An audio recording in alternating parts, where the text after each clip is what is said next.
Bonjour, bienvenue sur le plateau HR Makers. Aujourd'hui, une session spéciale pour parler des tendances de 2024, mais aussi bien sûr celles à venir pour 2025. L'année fut riche en nouveautés, des impératifs liés à la RSE très important à maintenir, l'intégration croissante de l'intelligence artificielle, mais aussi, vous le savez, un contexte social sous tension. Pour faire le point sur les métamorphoses de la fonction RH, aujourd'hui, j'ai le grand plaisir d'accueillir sur ce plateau Camille Oléon, DRH de HSBC Europe Continentale. Bonjour Camille. Bonjour Elsa. Vous êtes accompagnée de Pia Hernandez, DRH chez Securitas Technologies. Bonjour Pia. Bonjour Camille. Pas DRH Securitas Technologies, je m'excuse. Safran, DRH de chez Safran Lending Systems. Bonjour Pia. Bonjour Elsa. Et Arnaud Souriceau, CEO de One Man Support. Bonjour Arnaud, on va revenir exactement sur One Man Support. Qu'est-ce que vous faites? Bonjour Elsa, alors on s'appelle maintenant OMS & Co. Voilà, One Man Support, vous avez raison, était notre ancien nom, mais on a rebrandé notre marque il y a 1 an, on s'appelle maintenant OMS & Co. OMS & Co, parfait. En un premier temps, je vais vous demander, surtout Camille et Pia, les défis auxquels vous avez été confrontés sur l'année 2024. On a parlé notamment d'enjeux de rémunération avec quelques années d'inflation, mais aussi on sait que vous êtes toujours à l'affût des dispositifs de bien-être pour les salariés. Camille.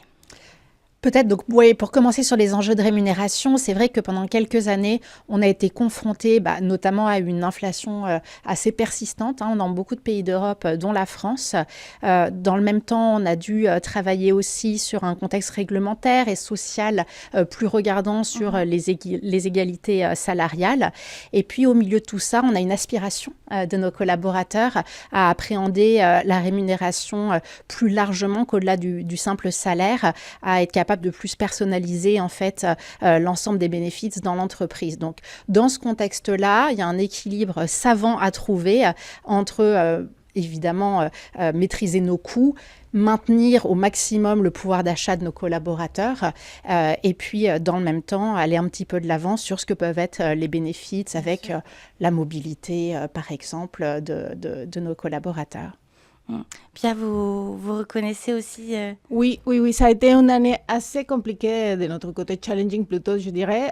Justement, nous avons eu cette année des négociations salariales un peu partout dans le monde, après quelques années de crise, donc des salariés qui attendaient des rattrapages importants dans ce contexte aussi de business où il faut chercher toujours de la performance. Donc, trouver le bon équilibre entre les attentes de nos salariés et le bon niveau de rémunération qui nous permet de garder une certaine compétitivité a été un défi intéressant.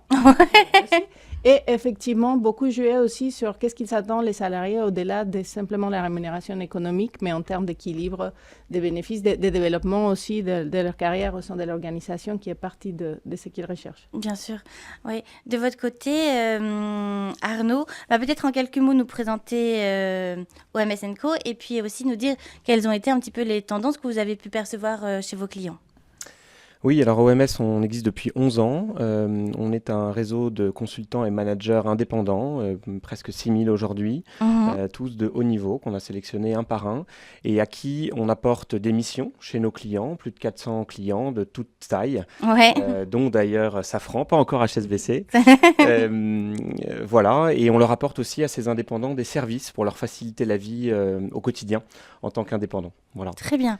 Donc on a une vision peut-être complémentaire de celle que vous pouvez avoir dans ces grands groupes auprès des salariés. On voit, nous, ce monde des indépendants grandir jour après jour avec des préoccupations qui peuvent se retrouver. La préoccupation de la rémunération est un point important. Ce n'est pas le point majeur pour les indépendants dans ce choix de l'indépendance. Le point majeur, c'est vraiment cette capacité à pouvoir choisir leur mission. Voilà.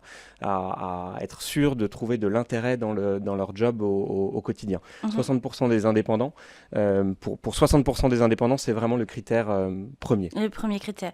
Oui, en effet, on parle beaucoup de la notion d'autonomie qui parfois peine à être mise en place, donc ça ressort chez les indépendants.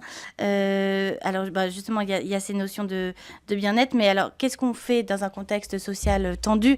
Là, nous sommes en décembre 2024, il y a énormément de restructurations en France, Michelin, Auchan, voilà, donc on sent que vous devez rester quand même très proche du business. Comment est-ce qu'on fait pour relier business et bien-être des collaborateurs? Peut-être pour commencer là-dessus, d'abord, ces restructurations et ce contexte social tendu, c'est le fruit du contexte dans lequel on est plus largement. Oui. On est dans un contexte économique, dans un contexte géopolitique, dans un contexte réglementaire aussi, très compliqué, à nouveau en France bien sûr, et puis au-delà en Europe, auquel les entreprises doivent faire face et donc elles doivent s'adapter. C'est leur responsabilité.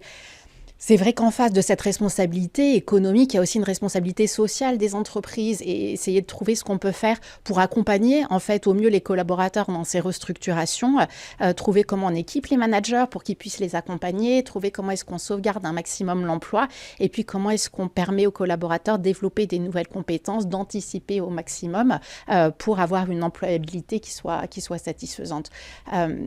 On peut relier tout ça, oui, on peut finalement au bien-être des collaborateurs en essayant de travailler avec eux au maximum, à leur fournir tous les outils pour faire face à ces transformations qui sont bien évidemment pas évidentes à appréhender et à accepter. Pia, votre regard justement sur... Dans notre contexte, il y a plusieurs idées. Je suis d'accord avec ce qui a été partagé, mais je dirais que pour nous, il y a quelques éléments qui sont très importants. D'abord, revenir à l'essentiel. Dans un contexte comme celui qu'on a, évidemment, non plus nous avons une empreinte qui est assez internationale. C'est compliqué d'avoir une seule manière de traiter les choses. Donc, pour moi, la collaboration reste quand même quelque chose qu'il faut se rappeler. On est une organisation qui a des succès parce que nous avons des pays très différents, avec des attentes très différentes. Donc, la compréhension, la communication entre les pays et la compréhension de ce contexte global reste très important pour les salariés. On est bien clair qu'on n'a pas une mix idéale, mais c'est important que les gens comprennent comment chacun de ces pays et de ces collaborateurs ont un impact à l'organisation globale. Et pourquoi c'est important de rester jusqu'à un certain niveau. Moi, je suis convaincue qu'aujourd'hui, même si les attentes, effectivement, les gens attendent des choses très individualisées, garder une notion de collectif reste très important si on veut se projeter dans le futur. Sinon, on va un peu droit dans les murs. Donc, comment on sensibilise nos salariés, c'est une chose qui est très importante. Oui, il y a un enjeu de communication aussi auprès des salariés qui est très présent chez les DRH. On va y revenir. Arnaud, dans ce contexte social, est-ce que être indépendant, c'est plutôt une force ou pas? Et puis aussi, on retrouve quand même dans les messages de Camille et Pia l'idée du collectif qui reste important. On sait que quand même les salariés sont attachés à cette idée de collectif, de participer parfois à une mission commune dont l'entreprise porte les valeurs. Est-ce que ça manque ça quand on est indépendant? Comment est-ce qu'on gère cette partie-là? Oui, alors déjà les indépendants savent s'intégrer dans un collectif, et c'est vraiment ça d'ailleurs qu'ils aiment et qu'ils les recherchent dans les missions qu'ils vont faire chez nos clients. Donc ils ont des capacités d'intégration en général particulièrement fortes et ils s'intègrent dans le collectif du client le temps de la mission qui parfois peut durer plusieurs mois. Voilà, donc ils recherchent vraiment ce collectif et d'ailleurs chez OMS on est aussi capable d'apporter des équipes à nos clients. Voilà, donc on structure des équipes de consultants, de managers qui vont intervenir chez nos clients de manière courte ou plus longue et qui donc sont déjà dans cette notion de collectif. Et beaucoup nous le demandent d'ailleurs. Voilà, après pour répondre à votre première question, être indépendant en ce moment, c'est challenging en effet, puisqu'il faut arriver à trouver ses missions. Maintenant, les entreprises ont de plus en plus recours au monde des indépendants parce qu'elles en voient bien les avantages en termes de flexibilité, d'accès aux ressources rares, d'accès aux talents disponibles à l'instant T de manière très qualitative et très flexible. Voilà. Ça, c'est une demande aussi pour demain, d'avoir les bons profils au bon moment. C'est plus facile parfois d'aller les piocher auprès des indépendants qu'en interne. Je pense que ça devient de toute manière petit à petit en réalité. On aimerait, dans des organisations, en tout cas comme la nôtre, on est encore dans une mode assez classique, si je peux me permettre de dire. Mais on se rend compte que sur certains métiers, on ne trouve pas les personnes. Donc là, on commence à s'ouvrir peut-être d'abord par besoin, plus que par conviction, je dirais, à des profils indépendants et finalement, on se rend compte que ça marche. Ouais. Et que ça nous donne la flexibilité, effectivement, de résoudre certaines situations, d'aborder certains projets, de faire face à des croissances, à des différentes situations. Donc, je pense que petit à petit, on y va vers là, parce que c'est une manière qui répond très bien à un besoin de compétences spécifiques à un moment donné dans un endroit spécifique et que parfois, vu la vitesse dans laquelle on évolue, on n'a pas le temps de chercher. Donc, c'est quand même une opportunité, quelque chose que nous devons saisir un peu plus. Et puis, c'est le sens de l'histoire, finalement.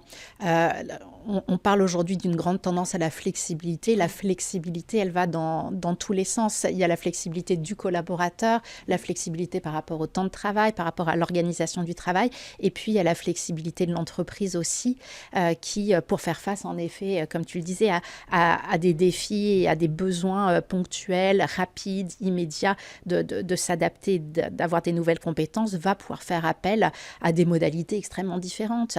Il y a le freelance, il y a les salariés, il y a les consultants. On a un écosystème aujourd'hui qui est bien plus large que l'écosystème qu'on voyait il y a une vingtaine d'années. Oui, complètement. Et justement, pour 2025, ça va être vraiment un des enjeux majeurs pour vous, de trouver les bonnes compétences, de peut-être redéfinir aussi quelles sont les bonnes compétences. On a beaucoup parlé des soft skills ces dernières années, mais là, on sent que les enjeux business prennent un petit peu le dessus. Est-ce que 2025, c'est aussi la recherche de la bonne compétence? Oui, je pense que c'est une certitude. On a beaucoup travaillé ces dernières années chez HSBC, par exemple, à développer les soft skills, justement, et les compétences de nos collaborateurs, ainsi que toutes les compétences qui vont leur permettre de faire face aux disruptions qui sont celles qu'on connaît aujourd'hui. Donc, on les forme à la data, on les forme au développement durable, on les forme à l'IA, et on essaye de les préparer, en fait. Ça revient un petit peu à ce que je disais tout à l'heure sur l'employabilité, à être agile et à pouvoir rebondir facilement dans un monde qui change en permanence. Oui, complètement. Et dont les métiers à venir, on ne les connaît même pas. Oui, tout à fait. Je suis totalement d'accord avec Camille. Et en plus de ça, dans une collective très diverse comme celle que nous avons, il y a quelque chose dans laquelle on est très attaché, qui est le fait de... Avant, on avait tous les mêmes compétences, les mêmes profils, un peu fait au moule. Je pense que de plus en plus, on a besoin de personnes qui viennent exprimer ces compétences qui peut-être étaient moins utilisées parce que ce n'était pas ce qu'on demandait. Donc, il y a des gens qui savent faire plein de choses à côté de, on va dire, ces compétences traditionnelles qui, mises à disposition de l'organisation et du collectif, vont apporter beaucoup de choses.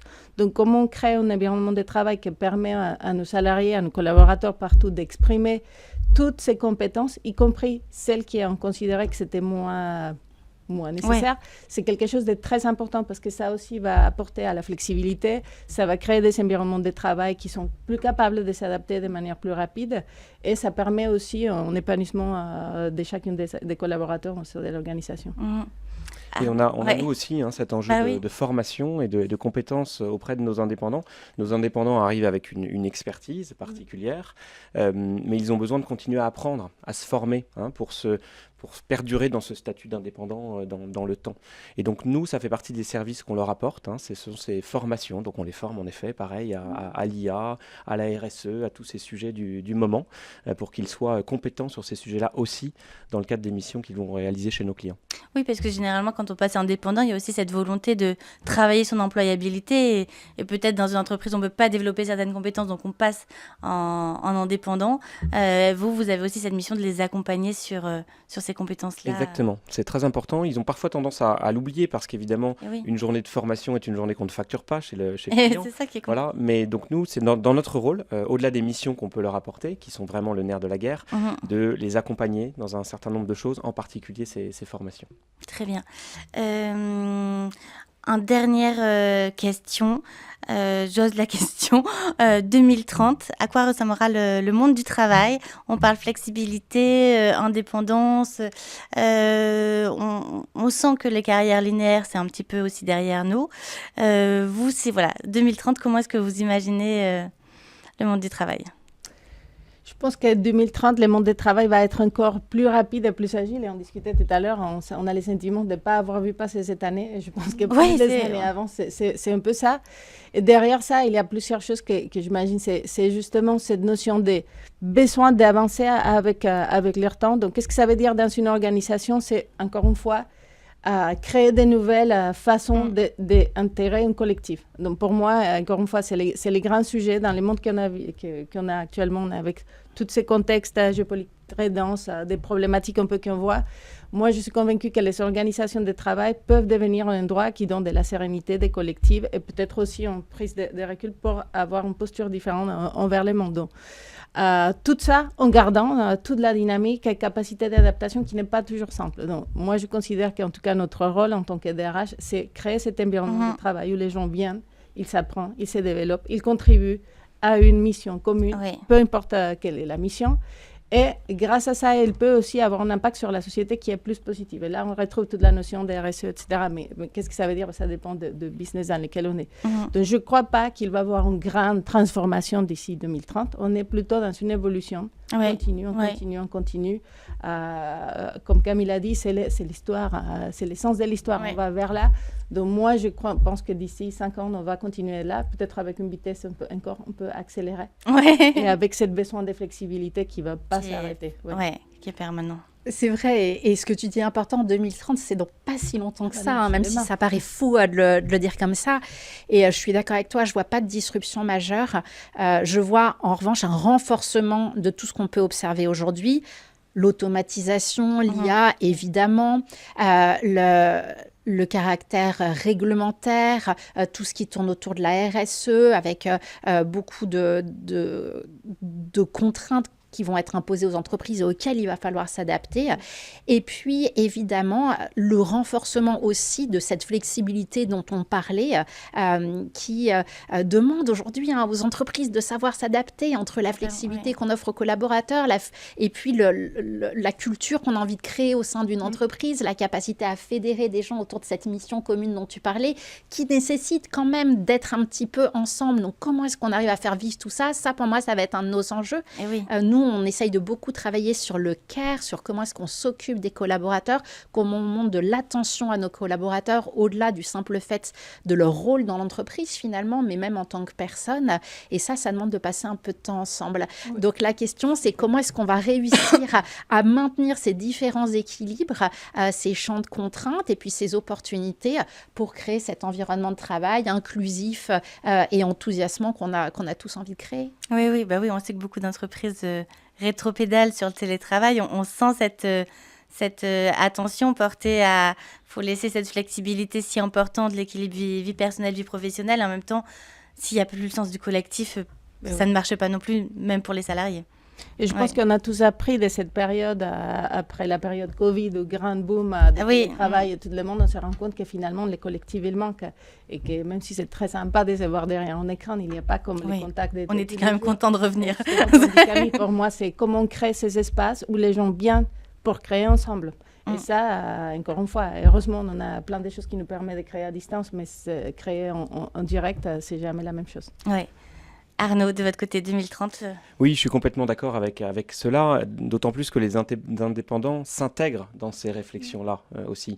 Savoir comment ils vont s'intégrer à la culture de l'entreprise, comment l'entreprise aussi va les identifier, les intégrer pendant la mission et aussi les suivre à l'issue des missions. On a coécrit une étude au MSN Co Roland Berger il y a quelques mois qui étudie les relations entre les indépendants et les grands groupes. Et on voit que les grands groupes sont au début du chemin. Dans l'intégration et la prise en compte de ces talents indépendants. Voilà.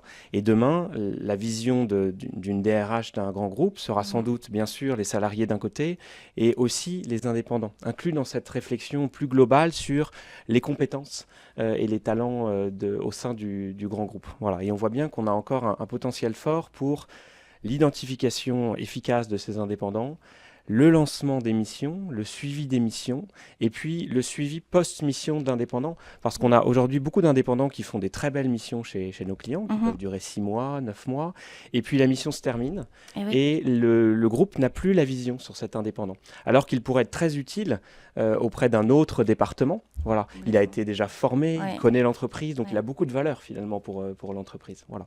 Et donc ça nécessite que nous, on accompagne aussi nos clients grands groupes et plus petits groupes dans cette réflexion globale, parce qu'il y a une réflexion sur les process, il y a une réflexion sur les outils à mettre en place. Voilà, beaucoup de choses à faire. Très bien. Merci beaucoup. Juste aussi un tout petit mot, changement de la fonction RH, rôle peut-être davantage stratégique aussi pour vous au sein des gouvernances. On a eu le plaisir, nous, à HSBC, de recevoir le prix du DRH de la transformation Oui, tout à fait. stratégique. Et oui, évidemment, moi, je pense que la DRH est aujourd'hui la fonction reine de l'entreprise, comme l'a été le marketing il y a 30 ans, comme l'a été la finance il y a 10 ans. Pourquoi ? Parce qu'aujourd'hui, le facteur humain est le facteur différenciant sur lequel peuvent bâtir les entreprises. Et donc, oui, notre rôle est stratégique. On doit accompagner les transformations et on doit aussi accompagner les mutations sociales dans lesquelles s'inscrivent la vie de l'entreprise. Je suis totalement d'accord, et d'autant que c'est la localisation et qu'est-ce qu'on fait avec les personnes qui va nous permettre de répondre à nos besoins business. En tout cas, chez nous, c'est très important. Je pense que la transformation d'important, on l'a déjà lancé il y a quelques années, qui est le fait de vraiment intégrer au business, comprendre bien qu'est-ce qui se passe et quelle est la valeur. On n'est pas fournisseur uniquement des personnes, on est vraiment partie prenante des décisions clés de où est-ce qu'on va. Et encore une fois, je pense qu'il y a cette partie-là et comment on accompagne nos salariés aussi à comprendre ce qui se passe dans l'organisation. Ça aussi, je suis convaincue que c'est une responsabilité que nous avons et qu'on est au cœur de cet accompagnement, de dire les gens viennent et ils vont être d'autant performants s'ils comprennent quels sont les défis auxquels nous sommes confrontés. Ils sont des personnes qui ont toute intelligence et plus d'informations ils sont sur notre réalité, plus ils vont pouvoir avoir un impact important. Donc, encore une fois, je suis convaincue qu'on y est. Heureusement, on a la chance de travailler dans une super fonction qui est en train de se transformer mais depuis quelques années maintenant. Et je pense que ce n'est pas la fin, on va continuer à aller dans cette direction. Oui, complètement. Je peux être que d'accord avec vous. Ma femme est DRH.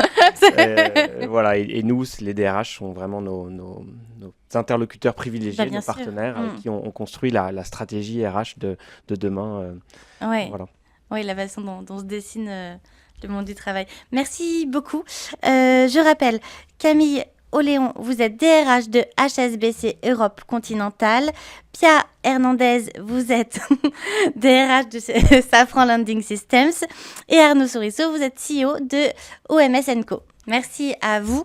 Merci à vous. J'en profite pour vous donner la date de la 10e édition de YouSpring qui sera le 2 avril 2025.